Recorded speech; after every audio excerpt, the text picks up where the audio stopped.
Bismillahirrahmanirrahim. Firman Allah Subhanahu wa taala dalam surah Al-A'raf ayat 144 yang bermaksud, Wahai Musa, sesungguhnya aku memilih, yakni melebihkan kamu dari manusia yang lain, yakni di masamu, untuk membawa risalah-risalahku dan untuk berbicara langsung denganku. Sebab itu, berpegang teguhlah kepada yang memberikan kepadamu, dan hendaklah kamu termasuk orang-orang yang bersyukur.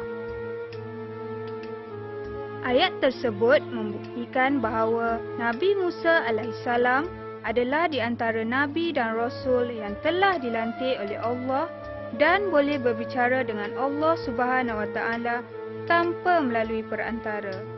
Oleh sebab itulah baginda diberi gelaran Kalamullah. Kawan-kawan, pada siri kali ini diceritakan sirah tentang Nabi Musa alaihissalam dan Nabi Harun alaihissalam bersama, kerana kedua-duanya telah diutuskan oleh Allah untuk berdakwah kepada Fir'aun serta pengikutnya pada satu masa yang sama.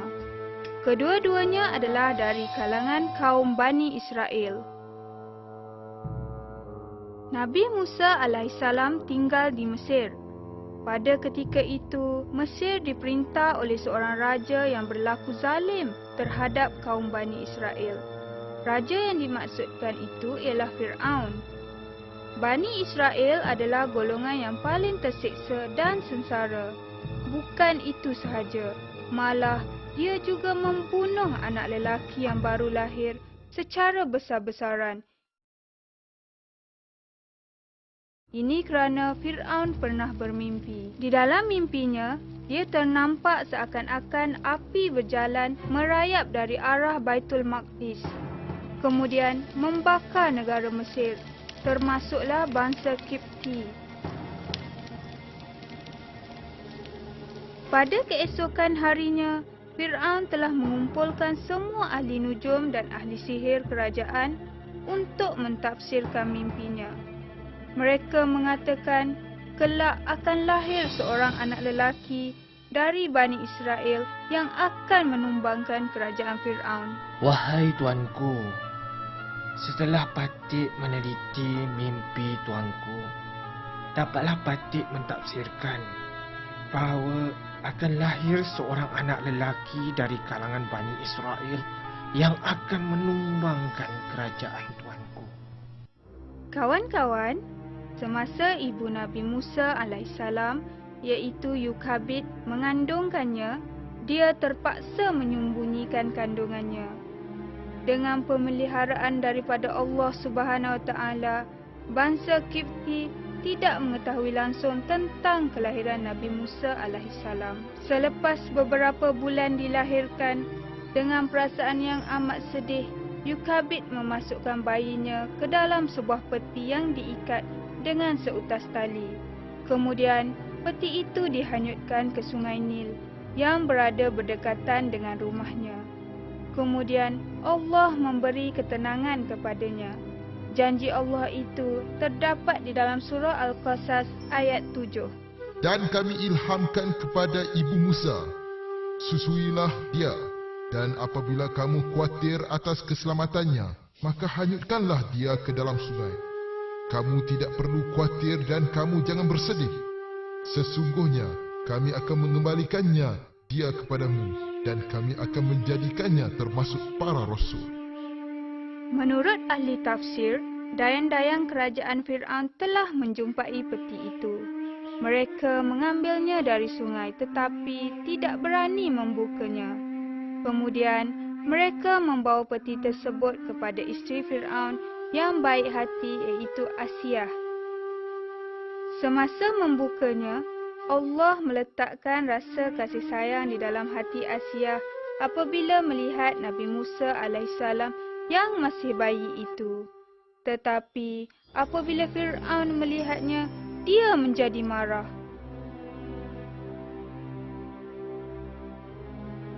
Allah Subhanahu wa taala telah melembutkan hati Fir'aun.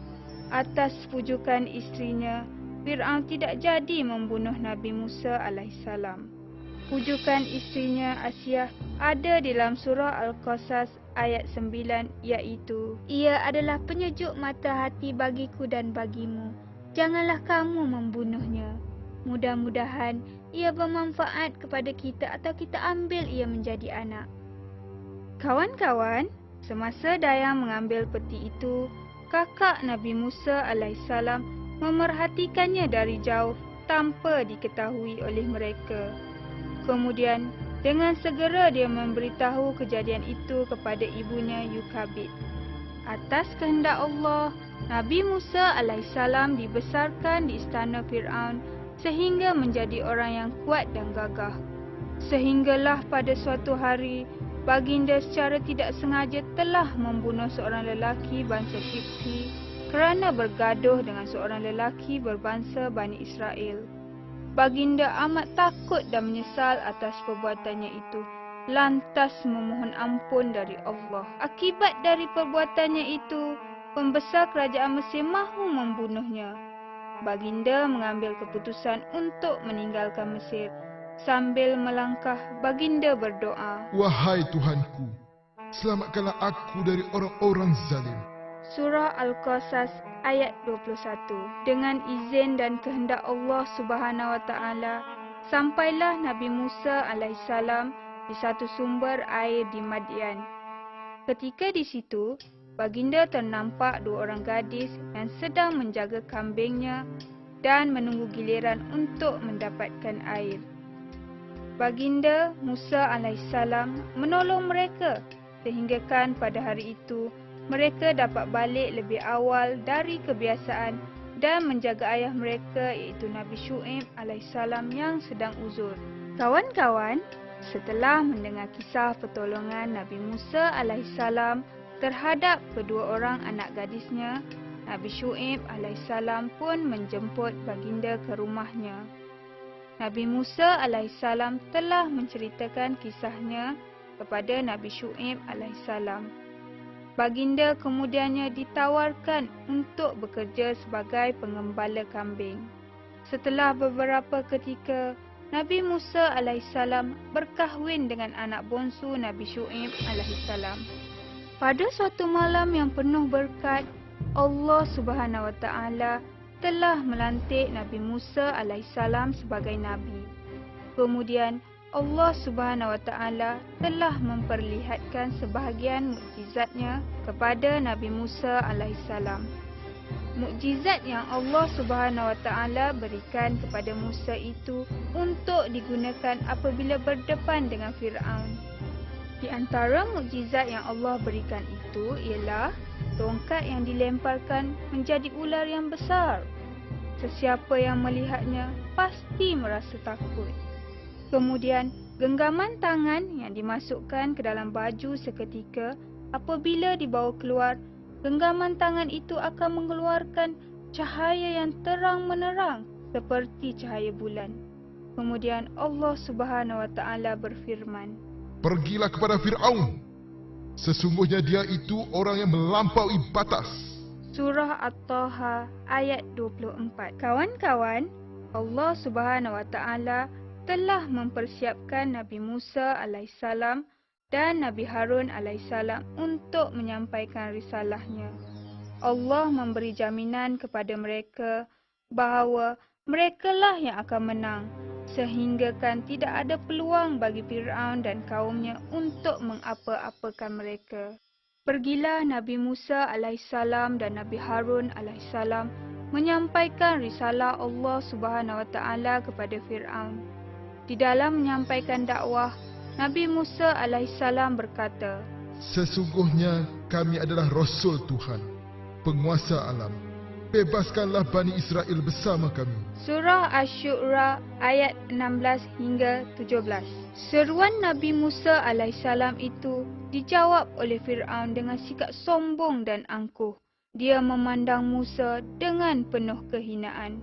Fir'aun menjawab, Bukankah kami telah mengasuhmu di antara yakni keluarga kami? Waktu kamu masih kanak-kanak dan kamu tinggal bersama kami beberapa tahun dari umurmu. Surah Asy-Syu'ara ayat 18. Kawan-kawan yang dirahmati oleh Allah sekalian, pertelagahan antara Fir'aun dan Nabi Musa alaihissalam bertambah berat. Fir'aun meminta Nabi Musa alaihissalam dan Nabi Harun alaihissalam membuktikan kebenaran kata-katanya. Jika benarlah engkau diutuskan oleh Tuhanmu sebagai Rasul di muka bumi ini, buktikanlah kekuasaan Tuhanmu. Maka Nabi Musa alaihissalam melepaskan tongkat yang ada di tangannya. Tiba-tiba, tongkat itu bertukar menjadi ular yang bergerak. Kemudian, Nabi Musa alaihissalam memasukkan genggaman tangannya ke dalam bajunya. Apabila dibawa, genggaman tangannya keluar semula, terdapat cahaya yang berkilau-kilauan sehingga menyilaukan pandangan mata sesiapa yang melihatnya. Melihat kejadian itu, Fir'aun masih lagi tidak beriman, malah menuduh Nabi Musa alaihissalam sebagai pembohong. Sesungguhnya engkau memang pembohong. Wahai Musa, beta tidak percaya tongkat itu boleh bertukar menjadi ular. Dan cahaya itu datang dari genggaman tanganmu. Lantas dia berpakat mengumpulkan semua ahli sihir untuk mengalahkan Nabi Musa alaihissalam pada hari dan tempat yang ditetapkan. Wahai ahli-ahli nujumku yang bijaksana, barang siapa yang berani melakukan seperti apa yang dilakukan oleh Musa, beta titahkan supaya kamu datang beramai-ramai untuk membuktikan kebijaksanaan kamu semua.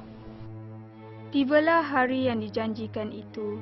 Seluruh Mesir dihiasi dengan perhiasan bagaikan pesta. Mereka menamakan pada hari itu Pesta Sungai Nil. Setelah matahari naik, maka bermulalah pertandingan itu. Ahli sihir yang lain memulakan pertunjukan dengan melemparkan tongkat-tongkat dan tali-tali. Tiba-tiba, tongkat-tongkat dan tali-tali menjadi ular. Kemudian, ular-ular hasil daripada sihir mereka memenuhi tempat pertunjukan. Melihat kejadian itu, Fir'aun dan pengikutnya merasa sangat gembira kerana mereka yakin mereka akan menang. Adakah mereka akan menang, kawan-kawan? Allah telah mewahyukan kepada Nabi Musa alaihissalam agar melemparkan lebih besar berbanding ular-ular yang lain. Dengan pantasnya, ular-ular yang besar itu menelan ular-ular tersebut. Melihat peristiwa tersebut, Fir'aun dan pengikutnya terkejut. Ahli sihir dan orang ramai yang menyaksikannya merasa hairan dan kagum. Tahulah mereka, apa yang mereka lihat itu bukanlah sihir semata-mata, tetapi Allah yang Maha Berkuasa yang telah berkehendakkan sedemikian. Maka bersujudlah para ahli sihir itu kepada Allah Subhanahu Wa Taala sambil berkata, Kami beriman kepada Tuhan alam semesta, Tuhan Musa dan Harun. Surah At-Taha ayat 70. Namun, Fir'aun dan pengikutnya masih tidak mahu beriman kepada Allah. Malah, mereka semakin zalim terhadap kaum Bani Israel.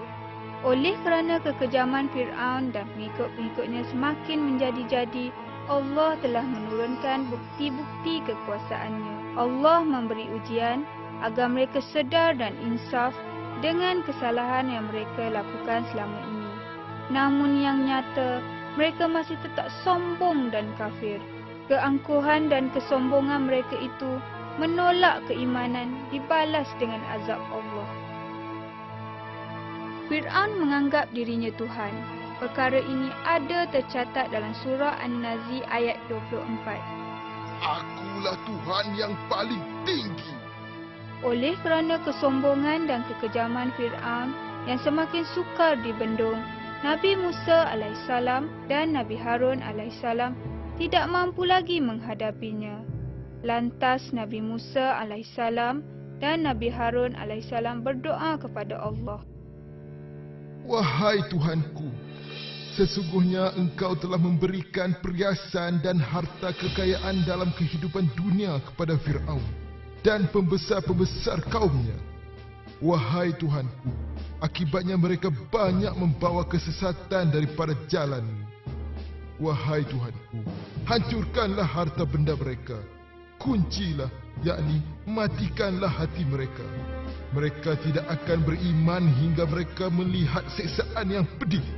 Kemudian Allah menjawab, Doa kamu, yakni berdua, telah diperkenankan. Kerana itu, tetaplah kamu pada jalan yang lurus. Kamu jangan sekali-kali mengikuti jalan orang-orang yang mengetahui. Surah Yunus ayat 89 hingga 90. Allah Subhanahu Wa Taala telah mewahyukan Nabi Musa alaihissalam bersama-sama dengan Nabi Harun alaihissalam membawa kaum Bani Israel keluar dari Mesir pada waktu malam secara sembunyi-sembunyi. Mereka telah memperdaya Fir'aun dengan mengatakan mereka ingin berehat keluar untuk meraihkan hari kebesaran mereka. Sedarlah Fir'aun ia telah diperdayakan oleh kaum Bani Israel, lantas mengumpulkan semua bala tenteranya. Dengan jumlah yang begitu besar, mereka cuba menjejaki Nabi Musa alaihissalam, Nabi Harun alaihissalam dan kaum Bani Israel. Fir'aun dapat menjejaki Nabi Musa alaihissalam serta pengikutnya pada waktu matahari terbit. Pada masa itu, kaum Bani Israel juga dapat melihat Fir'aun dan bala tentera dari jauh. Mereka merasa amat takut kerana pastinya Fir'aun dan bala tenteranya akan membunuh mereka semua. Tambahan pula, di hadapan mereka adalah Laut Merah. Di kiri dan kanan mereka pula adalah Gunung Ganang. Mereka buntu. Lantas mereka mengadu juga kepada Nabi Musa alaihissalam tentang kesulitan yang mereka hadapi. Nabi Musa alaihissalam cuba menyenangkan mereka. Nabi Musa alaihissalam menjawab, Sesungguhnya Tuhan bersamaku. Dia pasti memberi petunjuk. Surah Asy-Syu'ara ayat 62. Serang! Serang! Serang! Bunuh mereka semua! Pada ketika itulah Allah Subhanahu Wa Taala menurunkan wahyu kepada Nabi Musa alaihissalam. Pukullah lautan itu dengan tongkatmu. Surah Asy-Syu'ara ayat 63. Maka terbelahlah lautan itu dengan tiap-tiap belahan adalah seperti gunung yang besar. Pada waktu yang sama, Allah Subhanahu Wa Taala perintahkan angin barat meniup lumpur hitam di laut sehingga menjadi kering supaya tidak melekat pada kaki. Masya Allah, setelah terbelahnya lautan, Allah Subhanahu Wa Taala telah perintahkan Nabi Musa alaihissalam, Nabi Harun alaihissalam dan pengikut mereka segera melaluinya.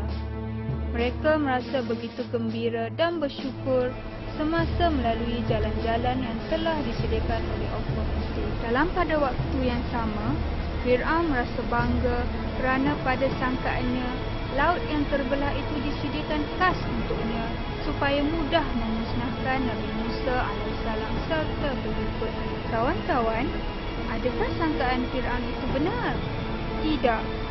Apabila Nabi Musa alaihissalam, Nabi Harun alaihissalam dan kaum Bani Israel yang lain telah sampai di daratan, Allah Subhanahu Wa Taala perintahkan Nabi Musa alaihissalam memukul tongkatnya ke laut. Dengan serta-merta, laut yang terbelah tadi menjadi seperti asal semula. Fir'aun dan bala tenteranya terkapai-kapai di tengah lautan. Ketika Fir'aun merasakan tanda-tanda kematiannya semakin dekat dengannya, kesedarannya mula timbul. Dia menyatakan bertaubat dan kembali kepada Allah. Tetapi malangnya, kesedarannya untuk bertaubat telah terlambat. Taubatnya tidak diterima oleh Allah Subhanahu Wa Taala dan dia tidak dapat diselamatkan. Akhirnya, mereka semua mati kelemasan. Pengajaran yang boleh kita perolehi dari sirah ini ialah yang pertama, kekayaan dan kelebihan yang Allah berikan adalah ujian semata-mata. Dengan kekayaan dan kelebihan yang Allah berikan itulah kita gunakan untuk kita membantu orang yang lebih memerlukannya, bukan seperti Fir'aun. Kedua, Walaupun Nabi Musa alaihissalam bertaraf seorang Nabi dan Rasul, tetapi itu tidak membataskan dirinya untuk menuntut ilmu. Baginda sanggup merendahkan dirinya dan berjalan jauh untuk menuntut ilmu. Adalah contoh yang patut kita ikuti.